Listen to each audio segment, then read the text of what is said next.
Bom dia a todos.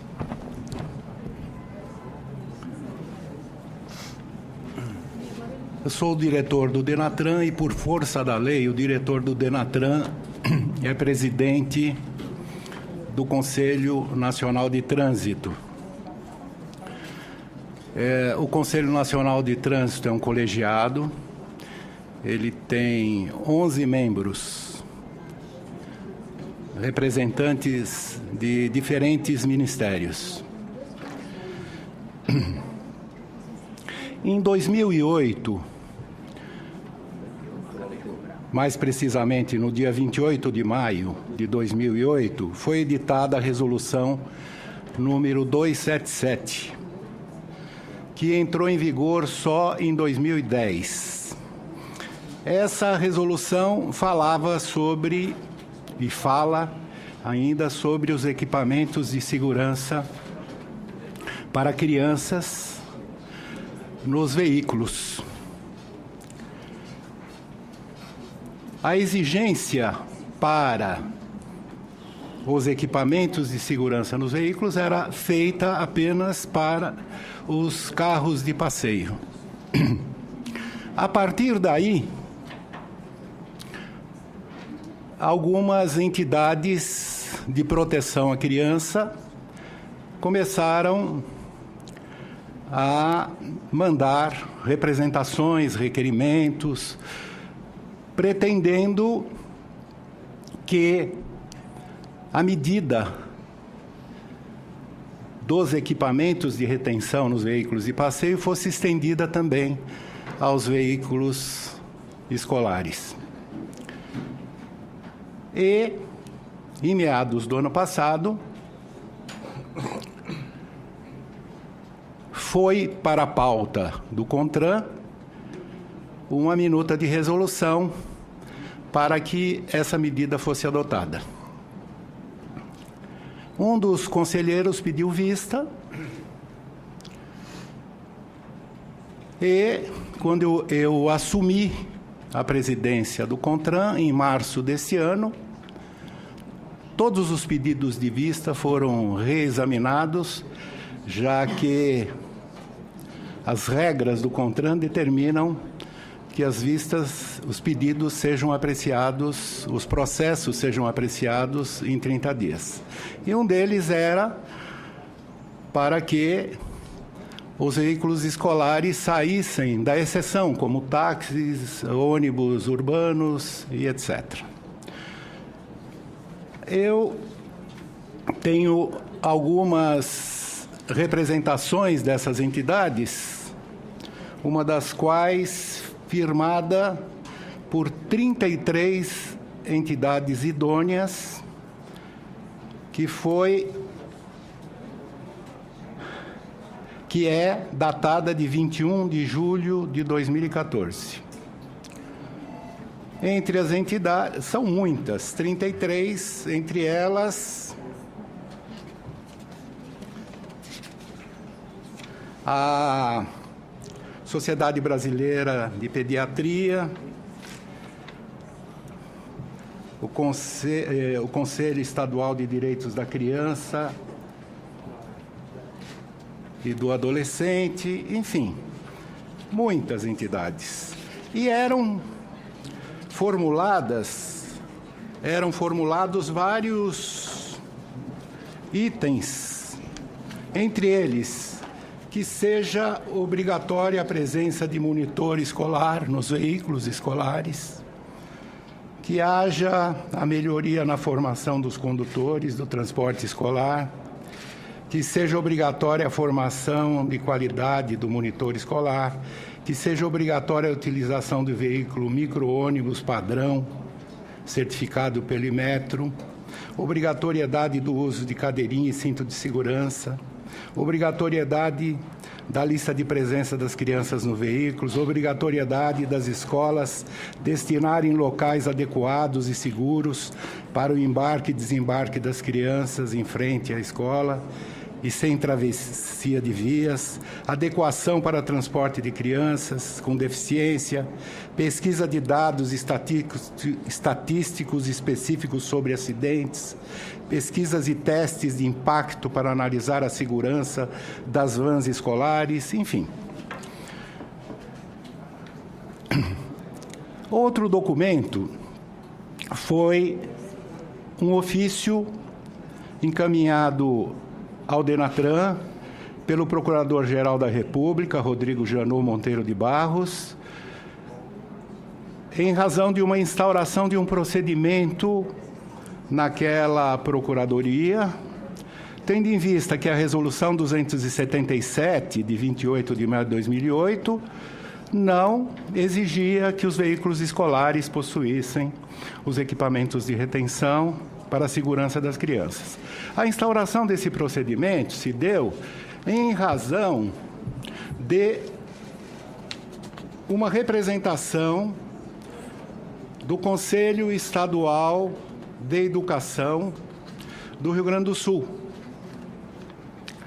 Esse procedimento ainda tramita na Procuradoria-Geral da República. Em razão de tudo isso, foi para a pauta a minuta da nova resolução e se editaram duas resoluções. A resolução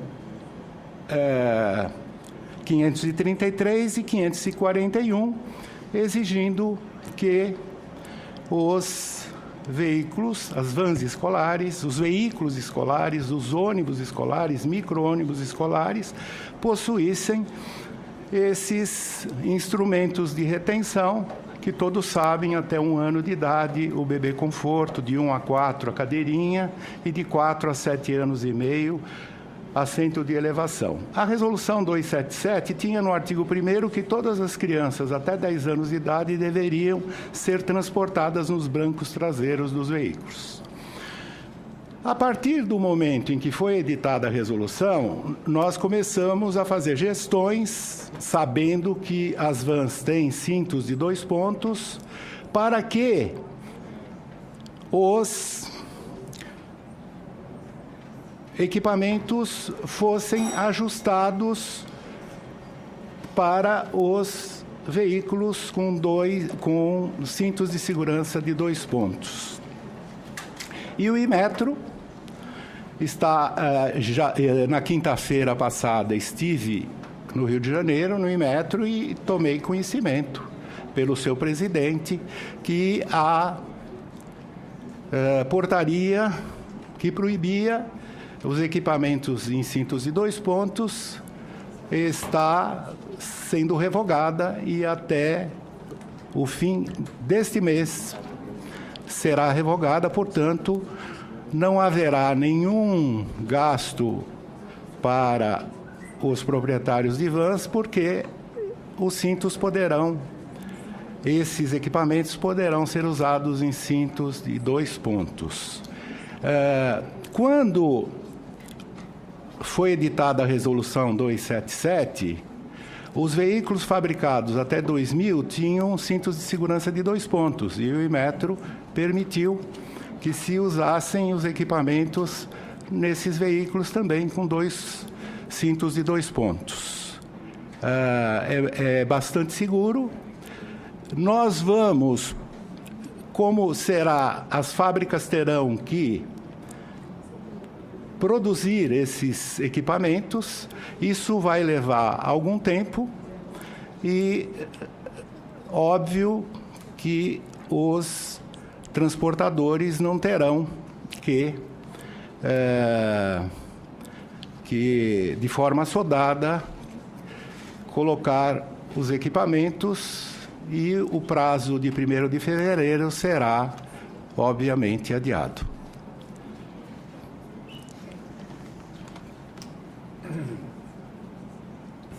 Queria agradecer, a apresentação do senhor Alberto e, de imediato, passarmos a ouvir o segundo expositor, a segunda expositora, que será, a Maria Aparecida Martinelli, da assessora da Diretoria de Avaliação da Conformidade do Instituto Nacional de Metrologia, Qualidade e Tecnologia.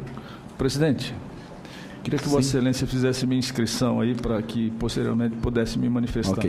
Ok. Com a palavra, a senhora Maria Aparecida. Tá. Bom dia a todos. Bom, eu vou fazer uma exposição, serei breve, talvez eu me atenha ao tempo destinado.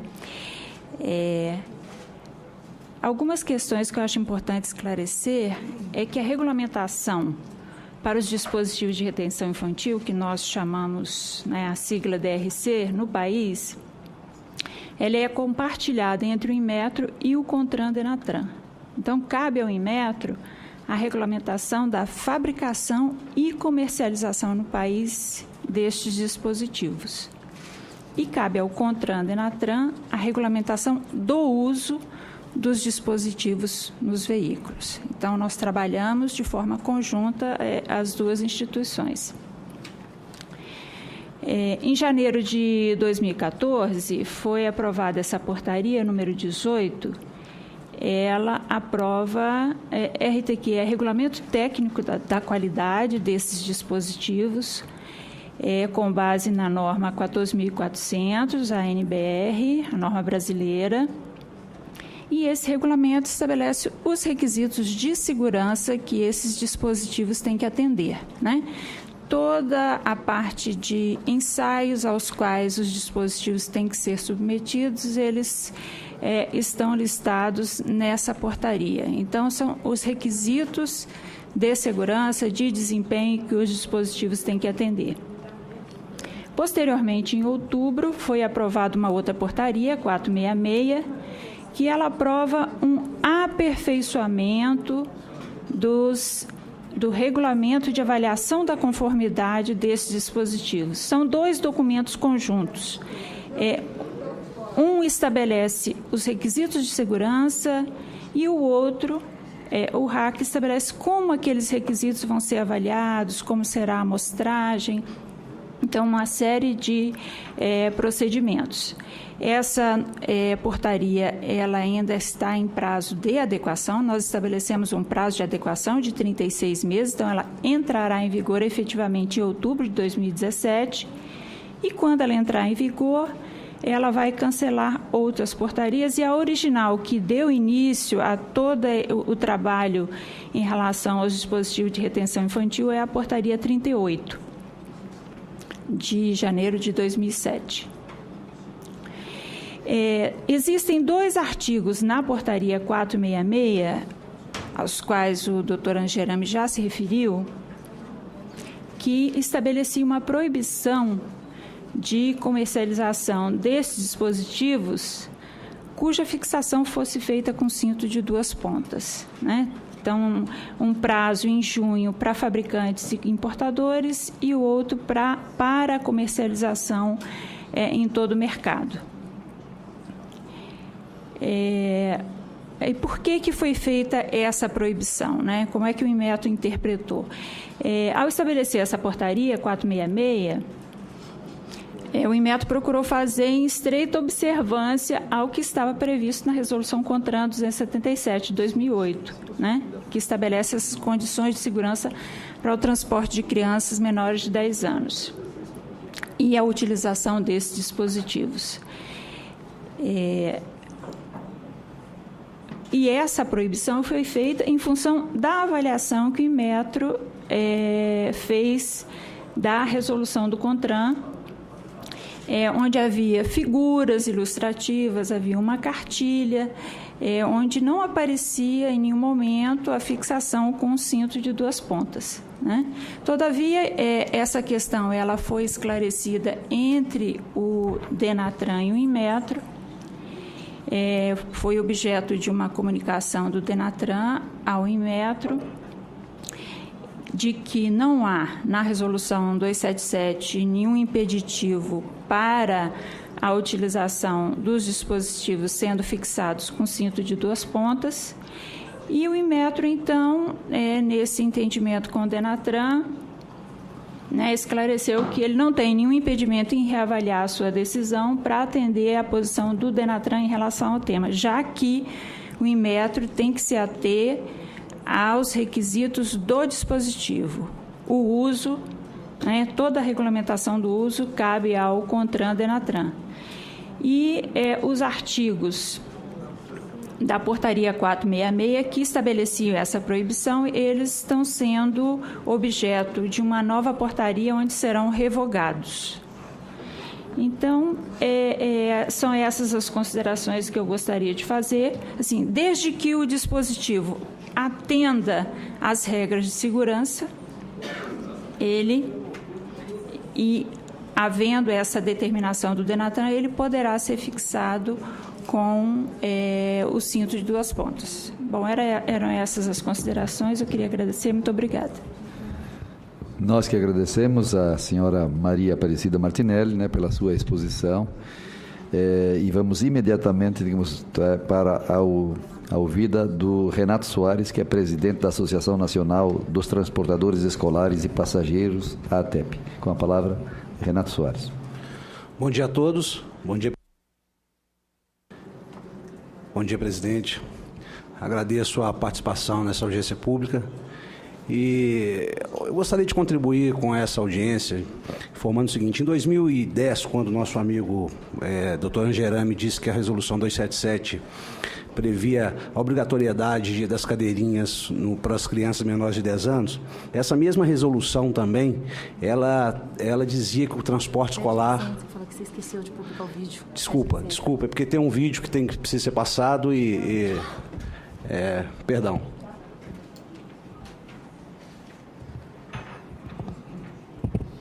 Perdão, presidente, é porque...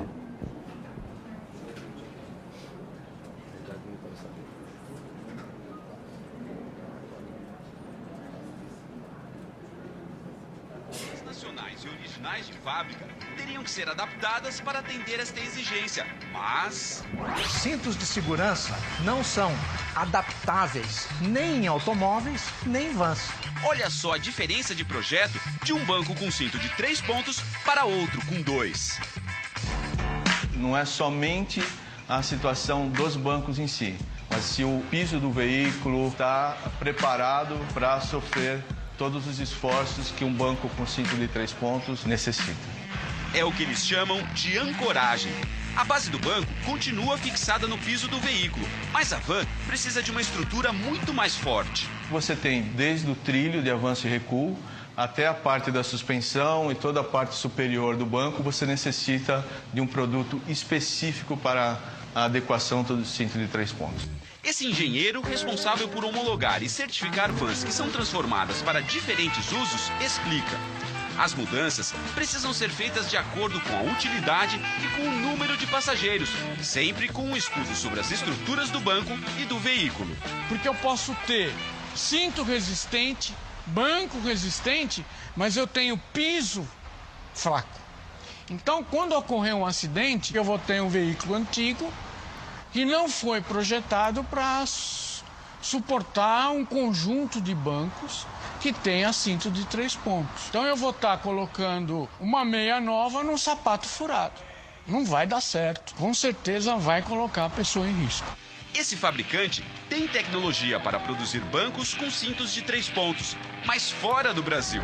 Aqui, eles concordam com o engenheiro. A minha opinião é de que dificilmente você consegue fazer uma adequação em função de tudo isso que nós estamos vendo. A lei começa a vigorar a partir de fevereiro do ano que vem.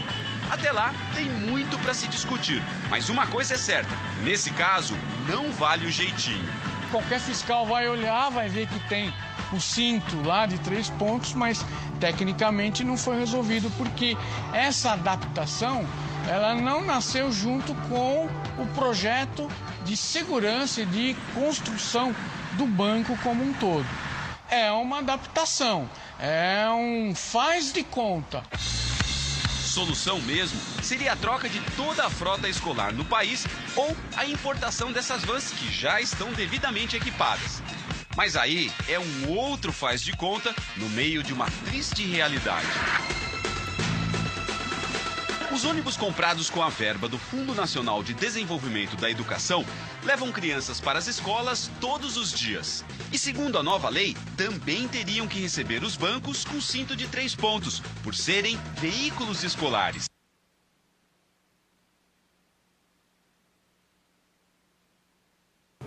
Ok, então agora com a palavra, né, o Renato Soares. Obrigado, presidente.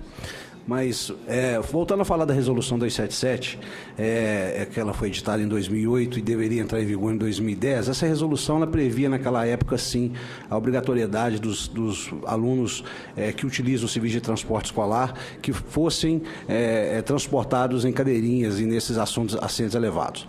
Naquela época, o presidente do Denatran era o Dr. Alfredo Pérez. Nós tivemos uma reunião com ele, conseguimos demonstrar naquela reunião, a TEP junto com algumas lideranças nacionais, a dificuldade que nós tínhamos em fazer essa adequação, a realidade do transporte escolar. Demonstramos também que o transporte escolar, desde a criação do Código de Trânsito Brasileiro de 1997, que regulamentou mesmo a questão do transporte escolar, nós tínhamos 0 de acidente. Os veículos hoje de transporte escolar que são vistoriados e legalizados, seja através do Estado, seja através do município, tiveram 0 de acidente com vítimas fatais. Quer dizer, é possível melhorar o que já é melhor.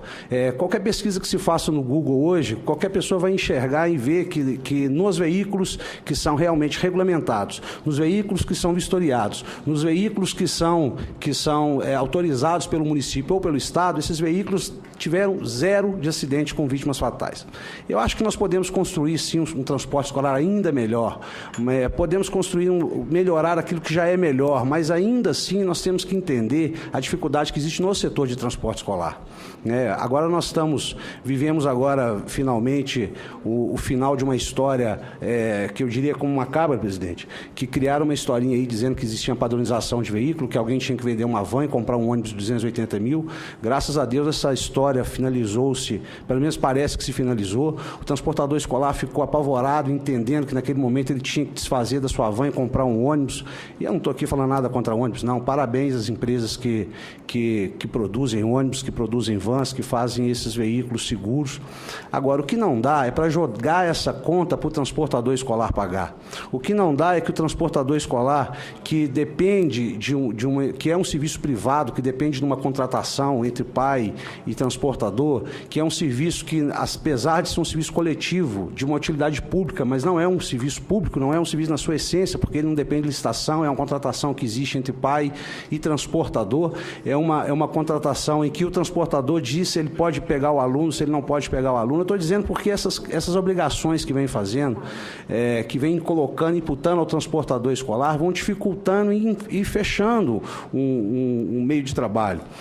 Hoje um transportador, se ele for obrigado, no primeiro momento, se ele for obrigado a usar um veículo, um dispositivo de segurança para uma criança de uma determinada idade, ele vai preferir dizer que não pega aquele aluno, porque ele não tem como adequar aquilo no sistema. Como o serviço é privado, não dá para poder dizer que aquele transportador é obrigado a pegar essa ou aquela criança. Ele faz a sua rota, ele é contratado, é um serviço de iniciativa privada. Dizer o seguinte, tratar brasileiros que deveriam ser tratados de forma iguais, de forma diferente. É a pergunta que nós dissemos na época para o Dr. Alfredo Pérez, quando a resolução 277 excluiu os veículos de transporte escolar, era o seguinte: por que o filho do pobre, ele vai num ônibus lotado com 70 passageiros segurando na cadeira, às vezes no colo do pai e da mãe, e o filho que tem condição, classe média, rico, vai dentro de uma van e tem que ir preso num dispositivo de segurança? Então, é dizer que um brasileiro precisa ter segurança, para um outro grupo de brasileiro não precisa.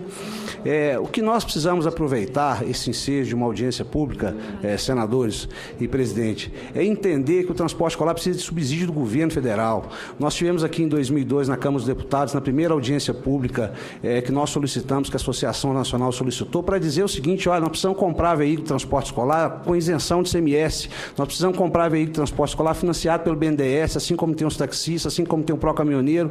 Nós precisamos de subsídio, porque cada vez que nós conseguimos comprar um veículo que seja mais barato, aí sim nós conseguimos ofertar uma qualidade aquilo que já é melhor. Quer dizer, volto a dizer, dá para melhorar aquilo que é melhor, mas novos veículos de transporte escolar legalizados e autorizados pelo município, que são vistoriados a cada 6 meses, cumprindo o que determina o Código de Trânsito Brasileiro, foram zero acidentes com vítima fatal desde 1997, quando foi criado o Código de Trânsito Brasileiro. Então, eu espero ter contribuído, apesar de que resumir uma história do transporte escolar, resumir todas as nossas dificuldades, resumir o que o setor precisa para que se coloque no mercado como um veículo, um serviço de transporte ainda melhor do que já é. Em 8 minutos é muito pouco, mas eu agradeço as palavras, eu agradeço a participação, quero dizer que a Associação Nacional pode contribuir, quero dizer que nós, como liderança nacional, das pessoas que participaram ativamente desse processo desde 2010, estamos abertos para receber mesmo as informações de todo o setor, seja transportador, seja de outras associações, sindicatos, para juntos construirmos um transporte escolar que ainda pode ser muito melhor. Eu agradeço,